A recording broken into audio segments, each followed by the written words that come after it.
नमस्कार, आप देख रहे हैं सहारनपुर ब्रेकिंग न्यूज़। प्रस्तुत हैं आज के मुख्य समाचार।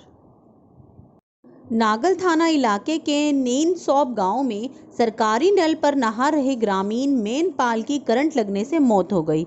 आरोप है कि विद्युत विभाग की लापरवाही के चलते नल में करंट आया था। घटना से गुस्साए ग्रामीणों ने सहारनपुर मुजफ्फर स्टेट हाईवे पर बिजली घर के बाहर शव रखकर जाम लगा दिया और हंगामा किया। इस अवसर पर ग्रामीणों ने विद्युत विभाग की लापरवाही के चलते कर्मचारियों के खिलाफ कार्रवाई किए जाने की मांग की है।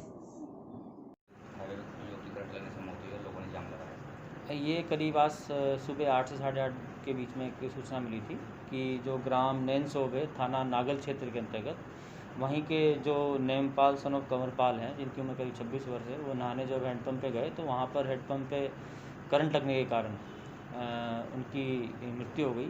उसी के संबंध में उन लोगों का थोड़ा आक्रोश था, जिसके संबंध में वहाँ पर क्षेत्राधिकारी OSDM द्वारा जाके बात की गई है और किसी भी तरह का वहाँ पर कोई भी रोड जाम नहीं है, पूरी तरीके से खुलवा दिया गया है और उनसे तहरीर ली जा रही है और आगे की वैधानिक कार्रवाई इसमें की जा रही है। सर, जिन लोगों ने जाम लगाया उनके खिलाफ कुछ कार्रवाई वो आगे देखा जाएगा। पहले अभी हम उनसे तहरीर ले रहे हैं और आगे की वैधानिक कार्रवाई कर रहे हैं। आला रोड स्थित गुरु नानक इंटर कॉलेज में नई शिक्षा नीति पर वेबिनार का आयोजन किया गया। वेबिनार का शुभारंभ संयुक्त शिक्षा निर्देशक RP शर्मा ने किया। इस मौके पर वक्ताओं ने शिक्षा नीति 2020 पर विस्तार से समझाया। उन्होंने कहा कि शिक्षा नीति के चलते हमारा देश किसी भी शिक्षा के क्षेत्र में अपना अलग मुकाम हासिल कर लेगा। उन्होंने कहा कि इस मौके पर विभिन्न स्कूल के प्रधानाचार्य और शिक्षक भी मौजूद रहे। जी आज कार्यक्रम जो हो रहा है इसके बारे में थोड़ा।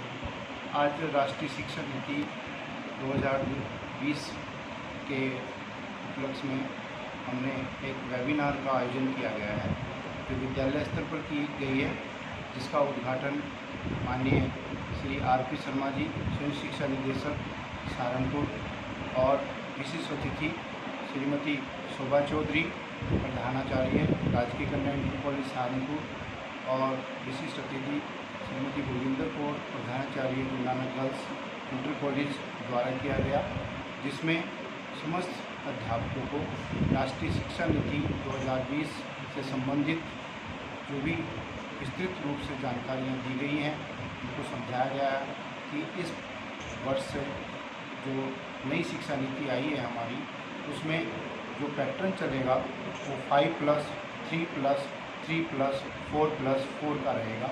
उसकी विस्तृत जानकारी समस्त अध्यापकों को दी गई, जिससे कि वो अपने छात्रों को इस बारे में अवगत करा सकें, ताकि जो नई शिक्षा नीति है उसके क्या क्या लाभ उन छात्रों को मिलेंगे। जिस प्रकार से छात्र पहले एक पुराने पैटर्न पर पढ़ते थे, 10+2+3 के माध्यम से पढ़ाई की जाती थी। पश्चिम प्रदेश मुक्ति मोर्चा के प्रतिनिधि मंडल ने सांसद के साथ जिलाधिकारी से मुलाकात की और अपनी मांगों के संबंध में ज्ञापन सौंपा। इस मौके पर वक्ताओं ने कहा कि कृषि प्रधान देश भारत में अन्नदाता किसान आजादी से लेकर अब तक सरकार की गलत नीतियों के कारण कर्जदार होकर आत्महत्या कर रहा है। उन्होंने कहा कि कृषि से संबंधित बिल किसान विरोधी है तथा किसान को परेशान करने वाला है। इस मौके पर सांसद हाजी फजलुर रहमान ने कहा कि किसान विरोधी बिल को वापस लेना होगा, नहीं तो किसान सड़क पर उतरकर आंदोलन करेगा।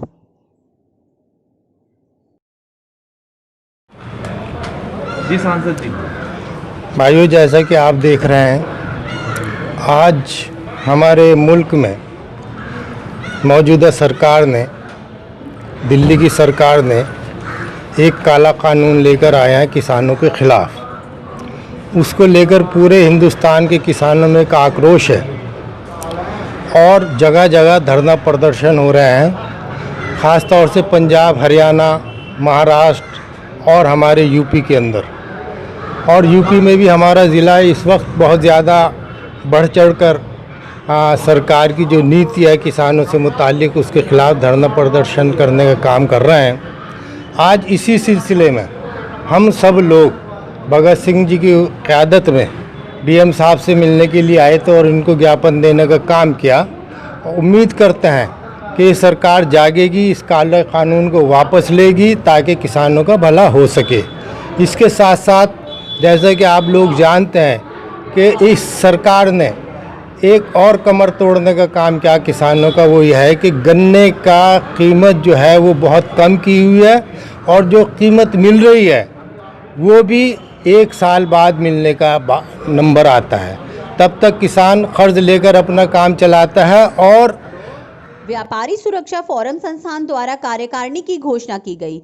इस मौके पर नए पदाधिकारियों का माला पहनाकर स्वागत किया गया। इस अवसर पर जिलाध्यक्ष नरेश धीमान ने कहा कि व्यापारी सुरक्षा फोरम व्यापारी हित की लड़ाई लड़ते आ रहे हैं। उन्होंने कहा कि नए पदाधिकारी व्यापार मंडल को मजबूत करने का कार्य करेंगे।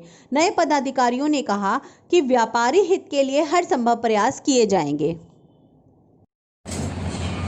व्यापारी सुरक्षा फोरम संस्थान रजिस्टर्ड व्यापार मंडल की ओर से अपने राष्ट्रीय अध्यक्ष माननीय अशोक गोयल जी की अनुमति के अनुसार उद्योग और लघु उद्योग इनकी समस्याओं को देखते हुए आज महानगर का गठन किया गया है व्यापारी सुरक्षा फोरम संस्थान उद्योग मंच, जिसमें अध्यक्ष पद पर सरदार कमल चुग जी और महामंत्री पद पर सन्नी नागपाल जी और कोषाध्यक्ष पर अंकित धवन जी और बाकी इनकी पूरी कमेटी। और मुझे विश्वास है कि ये जितने भी उद्योग और लघु उद्योग यहाँ है ये शीघ्र ही उनसे संपर्क करेंगे और उनकी समस्याओं का निदान कराने का पूरा प्रयास करेंगे। हकीकत नगर स्थित धरना स्थल पर आयोजित धरने के दौरान छात्र नेता डॉक्टर संजीव दुर्जन ने कहा कि छात्रवृत्ति नहीं मिली तो अंकित वालिया ने खुदकुशी कर ली। आपको बता दें कि मुजफ्फरनगर रेलवे लाइन के पास स्थित छात्रावास में पिछले 2 साल से रह रहे छात्र अंकित वालिया ने पिछले शुक्रवार को छात्रावास परिसर में पेड़ पर लटक कर खुदकुशी कर ली। अंकित वालिया मुजफ्फरनगर में पॉलिटेक्निक कर रहा था, जिसका अब की बार फाइनल ईयर था और पॉलिटेक्निक की फीस के लिए दबाव डाला गया और छात्रवृत्ति भी नहीं मिल पा रही थी, जिसके कारण अंकित वालिया मानसिक रूप से परेशान हो गया था और उसने खुदकुशी कर ली। छात्र संघर्ष समिति द्वारा सरकार को और पुलिस प्रशासन को चेतावनी देते हुए कहा गया कि या तो अंकित वालिया को इंसाफ दें, वरना हम छात्र संघर्ष समिति का आंदोलन एक विशाल रूप दे देंगे। रोजाना तमाम राजनीतिक पार्टी और अनेक छात्र संगठन संघर्ष समिति को समर्थन देने के लिए आते हैं। धरने का 23वां दिन है। बड़े दुख के साथ कहना पड़ रहा है कि इस निकम्मी सरकार में एक बच्चे ने छात्रवृत्ति के कारण अपने आप की फांसी लगाकर हत्या कर ली, जबकि मामला फीस का था बच्चे की। काफ़ी दिनों से बच्चे पर दबाव बनाया जा रहा था। जिला मुजफ्फरनगर में पॉलिटेक्निक सेकेंड ईयर का बच्चा था और परीक्षा नज़दीक थी। श्री राम कॉलेज के लोगों ने उस पर लगातार प्रेशर बनाया जा रहा था कि फीस जमा करो। बच्चा गरीब था, बड़ौद का रहने वाला था और माली हालत ख़राब थी उस बच्चे की, और उस बच्चे ने परसों खुदकुशी कर ली।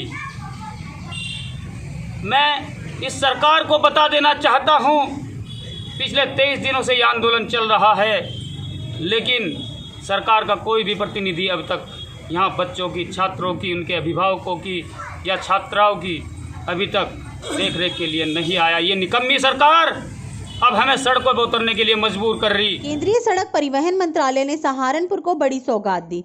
सहारनपुर में NH 73 पर बने नए बाईपास को आज से आवागमन के लिए शुरू कर दिया गया। सहारनपुर के कमिश्नर DM SSP व पूर्व विधायक राजीव गुम्बर ने वाहनों को हरी झंडी दिखाकर रवाना किया। करीब 45 किलोमीटर के एरिया में बने इस बाईपास की वजह से सहारनपुर शहर के बीच दूसरे राज्यों के वाहनों की वजह से लगने वाले जाम से भी अब लोगों को मुक्ति मिल है। साथ ही हरियाणा, पंजाब, उत्तराखंड, दिल्ली से आने वाले लोग अब शहर के बीच से ना होकर बाईपास से निकलकर अपने गंतव्य तक पहुंच जाएंगे। बाईपास की वजह से दूसरे राज्यों से आने वाले वाहन और लोगों को जाम के बीच में नहीं फंसना पड़ेगा। वहीं अब उनके टाइम की भी बचत होगी। साहब, आज सोलह दी गई है, सहारनपुर को हाईवे चालू किया है, कितना कुछ इसका फर्क पड़ेगा ट्रैफिक पर भी और हमें? देखिए, फ़िलहाल ये हम लोग का जो बाईपास है लगभग 43 किलोमीटर लंबा है और इससे यमुनानगर और हरियाणा, पंजाब, हिमाचल प्रदेश, इससे जो भी ट्रैफिक यहाँ पर आ रहा है और जिसको भी देहरादून जाना है या दिल्ली रोड जाना है, तो दिल्ली रोड पर भी इस पर जो है उतरने की व्यवस्था है और आदमी सीधे जो है देहरादून उत्तराखंड जा सकता है। उसके लिए उसको जो है सहारनपुर कस्बे से होकर शहर से होकर गुजरने की आवश्यकता नहीं रहेगी। तो ऐसी स्थिति में यहाँ पर जो सहारनपुर जो है कस्बा है, नगर क्षेत्र है, इसमें जाम की समस्या रहती थी। निश्चित रूप से इसमें जो है जाम की समस्या से मुक्ति मिलेगी और जन सामान्य को भी जो है ट्रैफिक जाम से और इनसे राहत मिलेगी। नेचर ग्लोबल ट्रेजर सोसाइटी द्वारा जिले को चल चिकित्सालय वाहन की सौगात दी गई। इस मौके पर संस्था के संस्थापक गुरप्रीत सिंह बग्गा ने कहा कि देशव्यापी एनजीओ हेल्पेज इंडिया पूरे भारत में 152 स्थानों पर चल चिकित्सालय का संचालन कर रहा है। उनके द्वारा अनुरोध किए जाने पर सहारनपुर में नेचर ग्लोबल ट्रेजर सोसाइटी के सहयोग से आज से एक चल चिकित्सालय वाहन चलाया जा रहा है।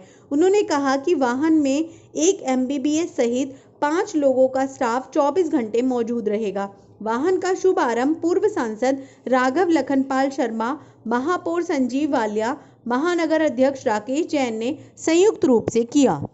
आज हमने एक एम्बुलेंस जो है सहारनपुर से स्टार्ट किया है, जो NGO है वो हेल्प पेज इंडिया के नाम से है, जो पूरे इंडिया के अंदर लगभग 152 के करीब जो है यहाँ पर एम्बुलेंस चला रहा है। यूपी के अंदर आज हमारे सहारनपुर में 12वीं NGO मतलब एम्बुलेंस आई है। इसमें हमारी जो NGO है नेचर ग्लोबल ट्रेजर सोसाइटी, ये एनवायरनमेंट पे और हेल्थ पे काम करती है। तो हमने रिक्वेस्ट किया कि सहारनपुर में भी आप इसकी सर्विस दें, तो आपने आज हमारे को एक वैन यहाँ पर सहारनपुर में भेजने का काम किया है, जो ये चलता फिरता एक मिनी हॉस्पिटल होगा, जो हमारे देहात में जहाँ पर पेशेंट जो हैं ज़्यादा हैं और वहाँ पर सर्विस नहीं पहुँच पाती, या जो पेशेंट हैं वो चिकित्सा नहीं ले पाते, तो उन लोगों की सेवा के लिए जो है ये हमने अपना एक एम्बुलेंस स्टार्ट किया है। इसमें हमारा लगभग ये आप मान के चले कि 1 साल का 20,000 के करीब पेशेंट का टारगेट है। इसमें हमने फ्री ऑफ कॉस्ट सर्विस है, कोई पैसा किसी से नहीं लिया जाएगा, कोई किसी तरीके की कोई सुविधा किसी से नहीं ली जाएगी। जो भी है वो NGO जो है वो अपने बेयर करेगी, ठीक है। और उसके अलावा जो सर्विसेज हैं उसमें चाहे दवाई हो, चाहे कोई भी टेस्ट हो, जो भी आप ये चल रही है कि जो है OPD जो है ये चलता फिरता मिनी हॉस्पिटल रहेगा। OPD सर्विस इसमें रेगुलर रहेगी और लोगों की मदद करना हमारा जो है इसमें कंसेप्ट रहेगा।